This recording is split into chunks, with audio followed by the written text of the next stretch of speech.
Hello everyone मोर नाम इक्रामुल सरकार और तुम्हारे चाई आसा सरकार क्लासेस आठानी यूट्यूब चैनल।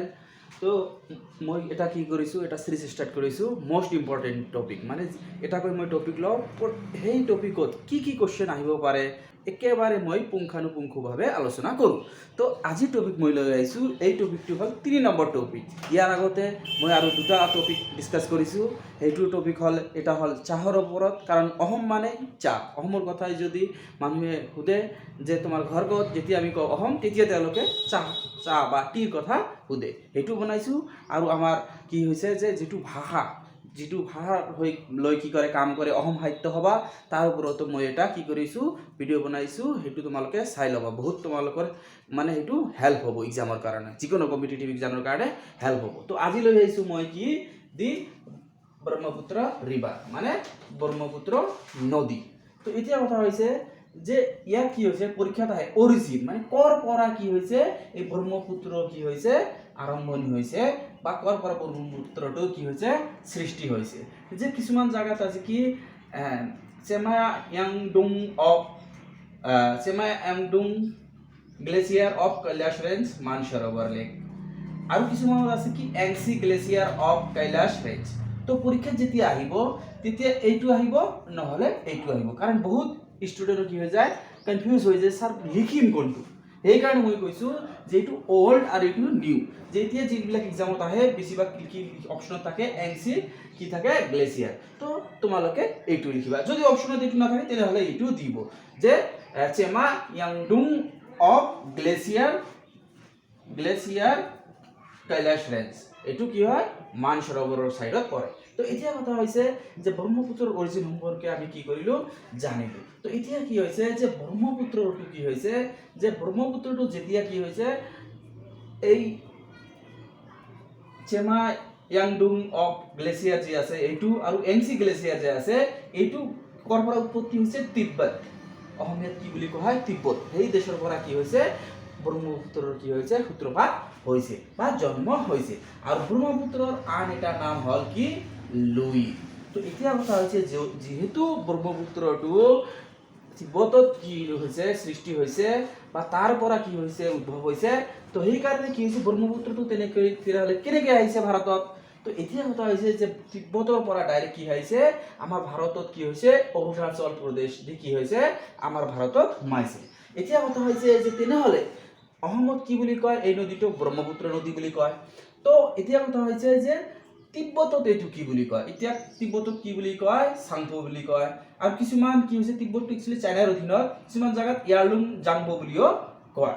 তো অৰুণাচলত কি হৈছে ইম্পৰ্টেণ্ট এইটো যে অৰুণাচলত কি হয় আমাৰ এই ব্ৰহ্মপুত্ৰ যিটো নদী আছে সেইটো কি বুলি কয় দিহাং বা চিয়াং বুলি কি কয় অৰুণাচল প্ৰদেশত কয়।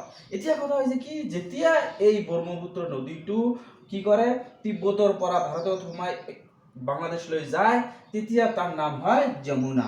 তাৰপিছত কি হৈছে এই ব্ৰহ্মপুত্ৰ আৰু যেতিয়া গংগাৰ মিলন হয় তেতিয়া কি নাম লয় পদ্মা নাম লয়। তো এইকেইটা তোমালোকৰ মনত ৰাখিব লাগিব।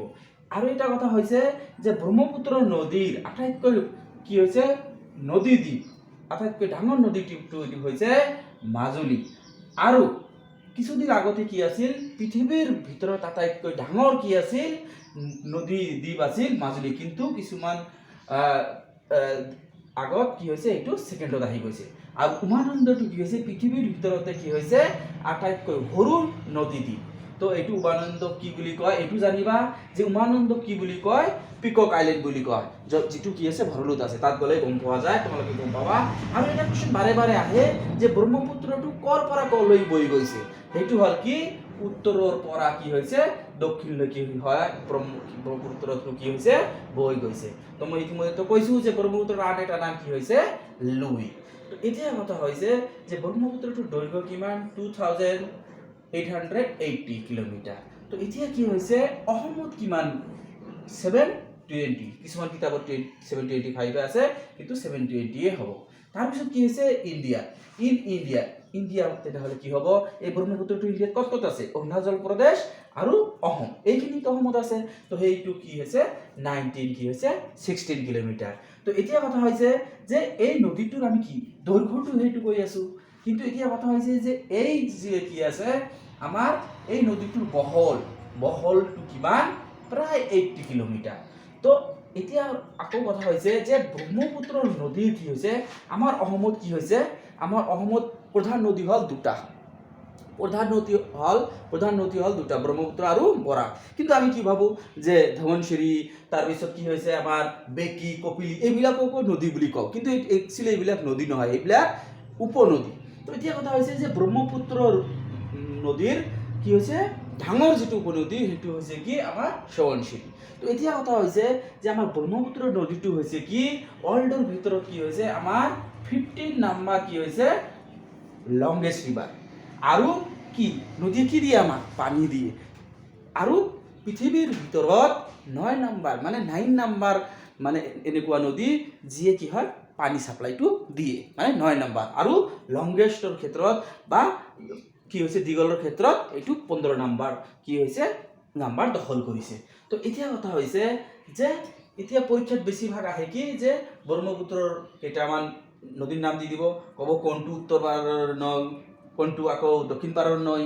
তো এইটো কয়। আৰু কিছুমান টাইমত কি বুলি কয় যে উত্তৰ পাৰটোক আকৌ সোঁফাল বুলি কয়, দক্ষিণ ফালক কি বুলি কয় বাওঁফাল বুলিও কয়। যে নদী যেতিয়া কি হয় যিফালে বৈ যায় সেইফালে যদি তোমালোকে খোজকাঢ়ি যোৱা তোমাৰ যিটো ৰাইট সাইড সেইটো হ'ব ৰাইট, আৰু যিটো বাওঁ সাইড বা তেতিয়াহ'লে সেইটো হ'ব লেফট সাইড। তো এতিয়া উত্তৰ পাৰৰ নদী কি হৈছে সোৱণশিৰি, জিয়া ভৰালী, তাৰপিছত গদাধৰ, চম্পাৱতী, বেকী, সংকোচ এইবিলাক হ'ল কি উত্তৰ পাৰৰ নদী বা সোঁফালৰ নদী।